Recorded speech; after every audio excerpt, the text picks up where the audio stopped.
রাজু মিনার সাথে আজকে একটি গেম খেলবে। সে বলে দিয়েছে এই বোতলটি এভাবে ঝোলা থাকবে এবং তার মাথাটি সরাতে হবে, নাহলে বোতলের বাড়ি খাবে। মিনা পুরো খেলাটি বুঝতে পারে। এরপরে মিনা চোখটি বন্ধ করে দেওয়া হয়। তারপর রাজু বলে এবার তোমাকে চোখ বন্ধ করে এই খেলাটি খেলতে হবে। কিন্তু মিনা এতই বোকা যে সে বুঝতেই পারে না যে রাজু শুধু তার সাথে প্র্যাঙ্ক করতে চেয়েছিল।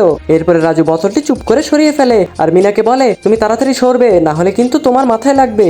এইভাবে মিনা চোখ বন্ধ অবস্থায় তার মাথাটি এদিক সেদিক নড়াতে থাকে, কিন্তু সে বুঝতেই পারে না রাজু যে পিছনে বোতলটি কেটে নিয়ে গিয়েছে এবং সে বসে বসে তার কাণ্ড দেখছে এবং হাসছে। আর মিনা বোকার মতো এপাশ ওপাশ খালি লাফালাফি করতেছে।